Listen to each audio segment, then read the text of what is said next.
Welcome to the Election Truth Hour. I'm Joe Condit, your host, founder of CatholicSpeakers.com, and we are so excited to have you all join us tonight. We have thousands and thousands of people from all over the country tuning in, and we have three of the most prominent pro-life leaders on the stage today that were willing to join us on the generosity of their own time to give us influence and inspire us about supporting life during this, the most important election, in my opinion, of my lifetime. The purpose for tonight is easy. We're after all Christian leaders of any organization, and hopefully you influence your members to join us tonight to learn from these presenters that we have tonight, talking about the importance of pro-life, getting you informed, getting you past all the what has come to be a common term, fake news, getting the facts, getting you out to voting, getting your members out to vote, and teaching you tricks on how to motivate others to vote. Also, what you can do beyond the vote. It is more important than ever than all of us as Christians go and support life at the polls this year. We are live, so please bear with us if we have any technical difficulties. It was my decision to go completely live, which makes it more exciting. I like to be a risk taker, but also gives you an opportunity of friends at home to ask questions live with our presenters, which there'll be a live question and answer after each session. So please make sure that you chat your name down below into the chat box where you can ask questions, which we will field and make sure that we answer as many as we possibly can. I want to thank our sponsors, CatholicSpeakers.com, InspireWord.com, and Charity Mobile. Big sponsor. We love them. If you don't are familiar with Charity Mobile, please visit them tonight. It's a pro-life cell phone company where they donate proceeds or a portion of your bill to your favorite pro-life charity. That's Charity Mobile. So definitely check them out. They've been supporting pro-life since '96 and have donated millions to pro-life charities. A disclaimer, we are all here tonight on our own accord as individuals. I'm here tonight as Joe Condit, as well as the presenters are here tonight as themselves, representing themselves. Why that is important is we're going to do everything we can and respect those that are joining tonight that are major leaders of 501c3s to make sure that they comply with the stipulations that they have to stay in line with. And we're happy and going to do our best to make sure we do so, to respect that. We'd like to bring in our first guest tonight, Jeanne Mancini, if we could bring Jeanne on. Jeanne is the president of March for Life, Education and Defense Fund. She tracks over 500,000 plus people every year to the March for Life in Washington, D.C. In my opinion, in most opinion, it's probably one of the leading organization that brings the most people together in one congregation at one time every year. Tonight, she's going to talk about an overview of the March for Life to get everyone watching a much deeper background. She's going to talk about the theme that they just released for this upcoming year and what's surrounding that and how that ties in with the upcoming elections. And then also she's going to help us understand and talk specifically to Christian leaders, other Christian leaders, on what they can do now in between the election and how they can support life. Jeanne Mancini, thank you so much for being here. Welcome. Well, thanks for having me. I'm delighted to have a few minutes to be able to speak at this most critical crossroads, I would say, in our culture. So I am just going to start by talking a little bit about the March for Life. If I could see all of you in person right now, I would ask by show of hands, how many of you have been to the March for Life? And I'm pretty sure almost all of the hands would be raised. If by chance there are any of you that are watching that haven't been to the March for Life, consider yourself personally invited.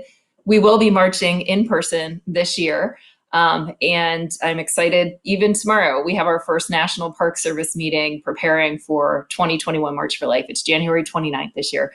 Of course, many of you may know the history, but the reason that the march began was a terrible Supreme Court decision. Roe versus Wade, actually two terrible Supreme Court decisions, Roe v. Wade and Doe v. Bolton. They both came down from the Supreme Court on January 22nd, 1973. I thought as we're facing this very interesting moment in history with regard to Supreme Court nominees and nominations, it would be good to share just a little bit about that decision as we mourn the passing of Ruth Bader Ginsburg. And even though she and I had very different judicial philosophies, I respect her greatly, and I am praying for her family and the repose of her soul. But as we mourn her, let's go back and look to see what she had to say about Roe versus Wade. So this is a woman who, worked for the ACLU and declared even in her confirmation hearings for the Supreme Court that she was very pro-abortion. She said that Roe v. Wade was a heavy-handed judicial intervention that was difficult to justify, and it was not the way the courts generally work. That was in her comments to law school students from the University of Kansas. So, of course, these terrible decisions many thought would be corrected very quickly because they're outside of the parameters of what the Supreme Court is called to do. And so our founder, Nellie Gray, and many other like minds, I just spoke to one yesterday, Eileen Vogel from outside of Chicago, gathered and came up with this plan to essentially draw a line in the sand at the very first March for Life. They thought there would be, one, maybe two, maybe three marches. They didn't anticipate that these terrible decisions would remain on the books for as long as they have. So that first march, of course, was in 1974, January 22nd. There were about 20,000 people. They gathered at the Capitol. It was a sunny day, I understand, which is different than normal. That week in January that we march is typically one of the two coldest, historically speaking, weeks of the year in Washington, D.C. every year. So I don't think we've had that warm of a day since then. But it's a bit of a pilgrimage if you've ever been. And there's a bit of a tension between the somber reality of what we're there for. I mean, abortion is obviously the human rights abuse of today. We've lost over 63 million Americans to abortion. We live in a culture of walking wounded, right? And yet, the predominance of young people are so hopeful, and they know that social justice begins in the womb. And they're just so joyful in carrying the banner of this most critical human rights issue. And so there is a contagious joy, even though there is a very somber reality to why we're marching. And the young people really make the march. And guess what? So, Nellie, Eileen, those folks, they didn't expect the march to go on so many years. And here we are coming into our 48th annual March for Life. It's hard to believe this year. And we've become the largest annual human rights demonstration around the world. It's truly remarkable to consider how many people come in and shut down our nation's capital every single year, and lives are changed because of that. We hear so many testimonies of the marchers themselves who come to the march. They are changed by just being there and hearing the testimonies, etc.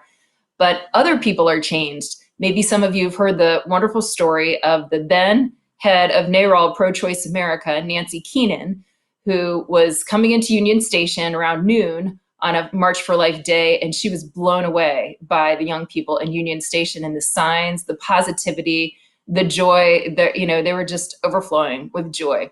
And she decided that day to quit her job.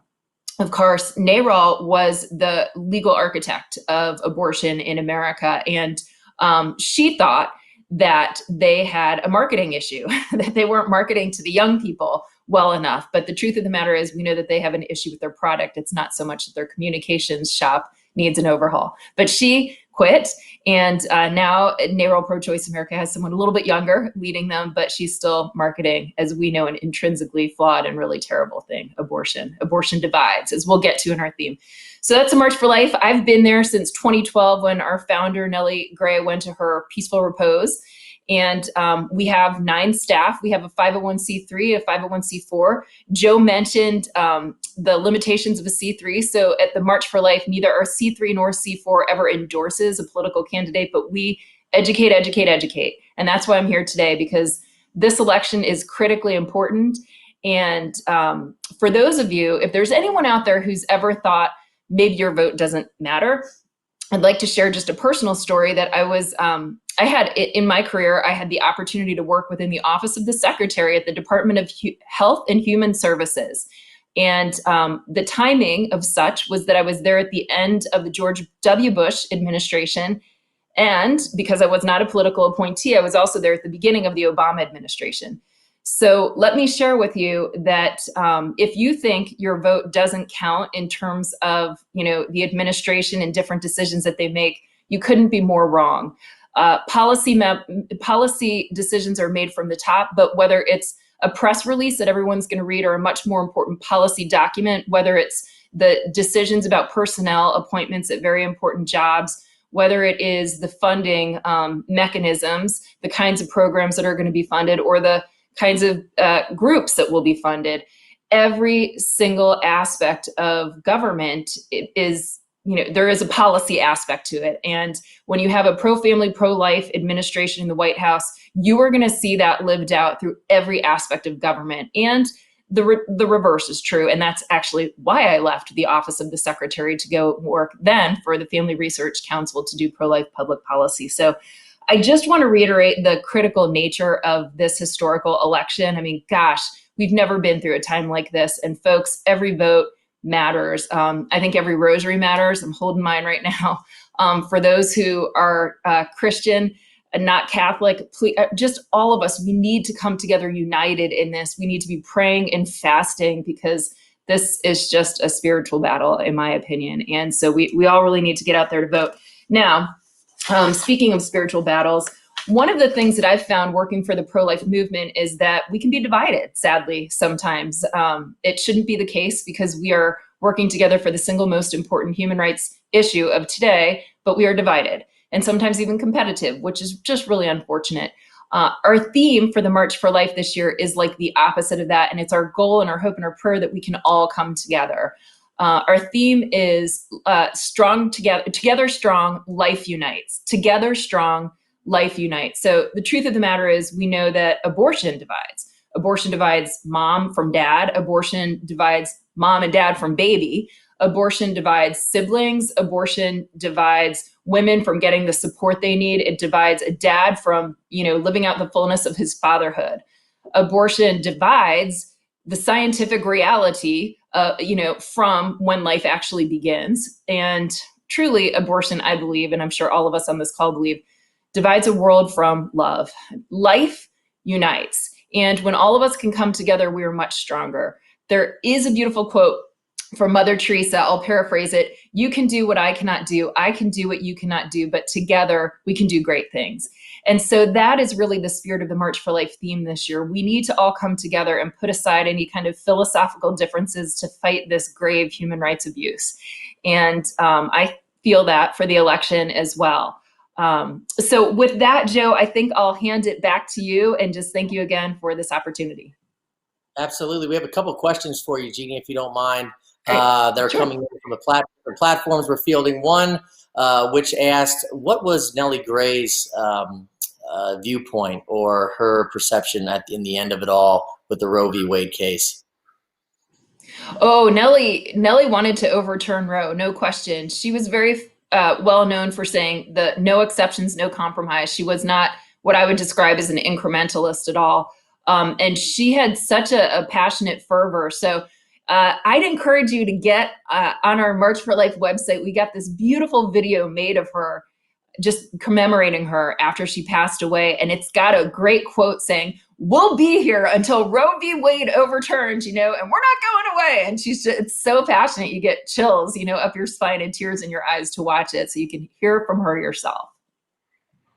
Another question, how would you motivate young voters, especially those on the fence, to consider supporting life at the polls this year? I think I personally would ask them what's holding them back, and then I'd share with them my own experiences, as I shared earlier, about what happens when you vote pro-life and the difference that it can make in building those policies. It actually does save lives. I think, again, sometimes we feel so far removed from the process, but having been a person who's worked in DC, who knows the difference that a call to your congressman or senator makes, and they make a difference, and who knows, the difference that a text alert or something like that makes on the White House. It is just so important. And it's also our Christian responsibility to be engaged in the political process, right? Just from a theological perspective, we're trying to live as God's created us to live and to sort of like return the world to him, so to speak, in his design. And so we can't shirk away from those responsibilities. We're in the world, but not of it. But to be in the world, we have to fully be in the world and engage these processes. Jeanne, we're getting a couple questions about the theme again of the March for Life. And I don't think, not that I don't think, but a lot of people may not know the way to remember it being on the anniversary of Roe v. Wade. Could you again talk about why you chose the theme and also kind of go into maybe a little bit more about the March for Life this year in DC and encouraging people to join? Yeah, definitely. Well, one thing, if you'd like to hear more about our theme, we had a webcast and you can get online and watch it. It's just a little over an hour and it was all about the theme.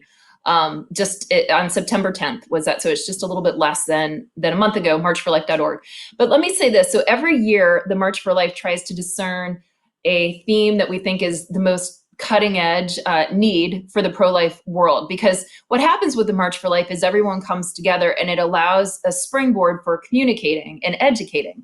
And so, in the past, we've had themes along the lines of pro-life is pro-science, where we've talked about what we know about when life begins, just the science behind that.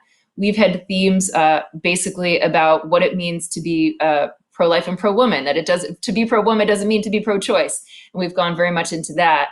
One year, one of my favorite themes was adoption, a noble decision, because there's this disparity between women who choose abortion in terms of numbers and women who choose adoption every year. So we have about 20,000 infant adoptions in the country versus nearly 1 million abortions in the country. And so there's, this huge bridge that could be gapped for women who are facing an unexpected pregnancy. If they can receive the support and services to choose life and choose adoption, that's such a noble and beautiful thing. So those have been the kinds of themes we've had in the past. This year, the theme again is Together Strong, Life Unites.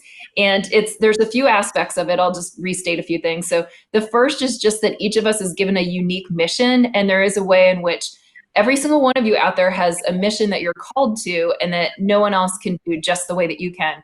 But when we come together, we're sort of the strong, armor together, the strong kind of fence linked together that can't be, broken open, so to speak.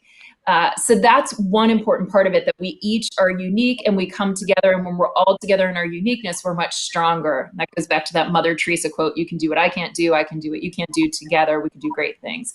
The second part of it is that abortion itself is divisive. It's disintegrating. It's the opposite of uniting and unity. And so life unites. So there's that whole aspect of abortion dividing mom and dad, mom from baby, families from culture, love from reality, etc. So abortion divides, life unites. And check out our website for all of the details. We have an app, but the march again is January 29th. We will march in person. We will have some virtual ways that people will be able to march this year as well, given the environment. But we absolutely anticipate a big and very important march, depending on how the election goes, either way. Jeannie, we're so excited to hear that the march is going to happen and we're all going to get together again and rally around such a great cause. We're down to the final minute here. I apologize to everyone that flooded us with questions. We just did a random selection, so we're not choosing anyone over anyone, but the winner tonight is Debbie Brooks. So Debbie, thanks for your question. And Jeannie, we have two questions in one for you. First, a lot of people wanted to know how many people actually showed up for 2020 who marched the march. And then Debbie Brooks's question is it true that if the Supreme Court overturns, then it goes to the states? So if the Supreme Court overturns Roe v. Wade, then does it go to the states to make that decision? And what's that process? Yeah. So how many people came to the march? We don't actually know. We know it's hundreds of thousands. We don't have an official crowd count. But I can tell you that every year it gets bigger just from anecdotally, like looking out at the crowd, you can't see the end of them. And of course, I should have mentioned, we had the very first president in the history of the United States speak at the March for Life this year, which was amazing. This administration has really leaned in. And I should just anecdotally, the president called me the day after the March for Life to tell me how much he enjoyed being there and to talk about how important the life issue was to him. And I wasn't expecting that. I got a random call out of the blue from President Trump to talk about the March for Life. So that was pretty cool. He had a great time, and it was wonderful, to hear him speak. Debbie, yes, the answer is yes to your question. If Roe were to be overturned, which personally, I don't see that happening immediately. I see it getting more chipped away in the near future. But if it were to be overturned, yes, abortion goes back to the states, and then each state decides where they will stand on abortion. So it's not that if Roe is overturned, that abortion is illegal around the country. And I think some people have messaged that really strangely. And of course, we want that. I mean, that's what we work for. And we started because of Roe. At the same time, there's this tension in that culture is upstream of politics, and where the harder goal, and we're working for both, is making abortion unthinkable. where no one would want to choose abortion. But we have to work at both because they're both very important. The laws, the legal cases, and the hearts and minds. So we're out there working. But yes, if Roe were overturned, it would go back to the states. Great question. Jeanne Mancini, thank you so much for gracing us with your presence tonight. Having someone like yourself participate, I mean, I'm speaking on behalf of everyone. Thank you for inviting us into your living room and coming on live and braving the internet to give the truth. God bless you for everything you're doing over there at the March for Life. Thanks so much. I hope you didn't hear my little dog snoring right behind me. So thank you. You're welcome. Thanks for joining us.